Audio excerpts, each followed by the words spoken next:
आगे next example देखते हैं, graph plotting and domain codomain range find करने में।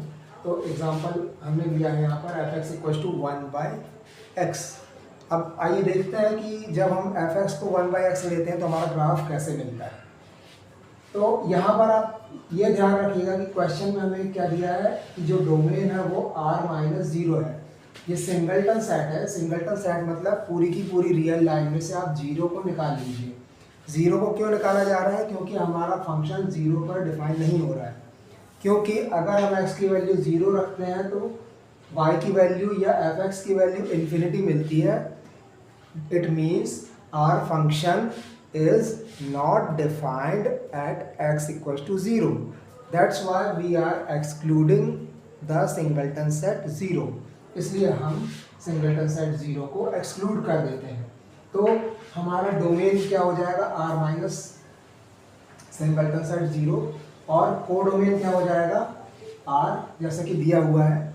बट रेंज क्या हो जाएगी?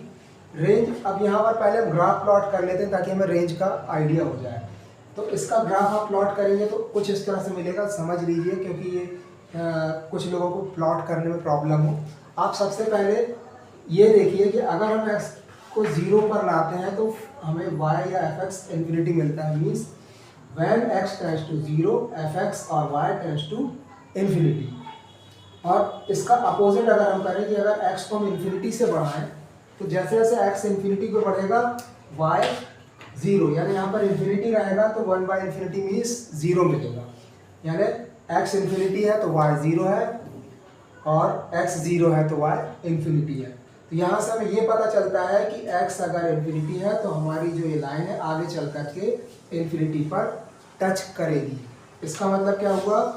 हालांकि लाइन टच नहीं करती, बट हम ये कहते हैं कि टेंड्स टू 0, मतलब when x tends to infinity, when x goes to infinity y goes to 0। इसलिए हम ये इसको इस तरह से बता देते हैं कि आगे जैसे हम जाएंगे इन्फिनिटी पर वैसे ये जा करके कहाँ मिल जाएगी? 0 पर मिल जाएगी। जैसे कि हॉरिजॉन्टल होता है कि ज़मीन और आसमान एक जगह मिलते हुए दिखाई देते हैं, बट ऐसी कोई जगह नहीं है वो जहाँ मिले, लेकिन हमें दूर से ऐसा दिखाई देता है कि ज़मीन और आसमान मिल रहा है, क्योंकि आप आगे बढ़ते जाओगे और वो जो उनका जो मीटिंग पॉइंट है वो भी आगे बढ़ते जाएगा। सेम कॉन्सेप्ट यहाँ पर है, बट इन्फिनिटी का कॉन्सेप्ट हम इसलिए लाते हैं कि बियॉन्ड आवर कैलकुलेशन, हमारे कैलकुलेशन के बियॉन्ड है, इसलिए हम उसको इन्फिनिटी कह देते हैं कि वो हमारे कैलकुलेशन में नहीं आता है। तो जैसे जैसे x इन्फिनिटी पर जाता है y 0 पर जाता है, मतलब y नीचे डाउन आके 0 हो जाता है। अब हम x को कम करते जाते हैं, तो x को जैसे जैसे हम कम करते जाएंगे तो x 0 की तरफ टेंड्स होगा और 0 की तरफ टेंड्स होगा, मतलब y इन्फिनिटी की तरफ जाएगा। इसलिए x 0 पर जा रहा है तो y इन्फिनिटी पर जाएगा, यानी आगे जाकर ये लाइन y को इन्फिनिटी पर टच करेगी। और यहाँ पर अगर हम 1 लेते हैं तो 1 पर 1 इस तरह से, और 2 पर हाफ हो जाता है, 2 पर हाफ हो गया। इसी तरह से यहाँ पर अगर हम नेगेटिव वैल्यू लेते हैं तो ग्राफ इस तरह से मिलता है। तो इस तरह से डोमेन क्या हो गया इसका? r-0 सिंगलटन, एंड कोडोमेन क्या हो गया? r, और रेंज क्या हो गई?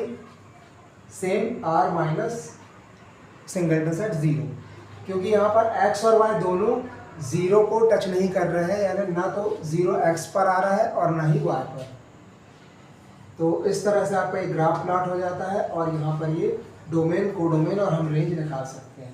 एक बात आप लोग और ध्यान रखिए कि रेंज और कोडोमेन में कंफ्यूज नहीं होना है, क्योंकि रेंज हमेशा कोडोमेन का सबसेट होती है। प्रॉपर सबसेट भी हो सकती है, बट सबसेट हम इसलिए कह रहे हैं क्योंकि इक्वल भी हो सकती है, यानी कुछ केसेस में रेंज कोडोमेन के इक्वल हो सकती है, बट मोस्टली केसेस में रेंज कोडोमेन का सबसेट होती है। मतलब ये अगर कोडोमेन है तो रेंज इसके अंदर नहीं मिल रही है। अब ये पॉसिबिलिटी भी हो सकती है कि ये जो है आपका ओवरलैप हो जाए इसमें पूरे में, but in general we can say range is subset of codomain. और यहाँ पर भी हम कह रहे हैं range is subset of codomain because we exclude here 0, क्योंकि हम 0 का एक्सक्लूड करते हैं। तो हमारा जो रेंज है वो क्या बन जाएगा? जीरो को एक्सक्लूड करने के बाद जो सेट मिल रहा है वो मिल जाएगा, और इस तरह से हमारा ग्राफ प्लॉट हो जाएगा।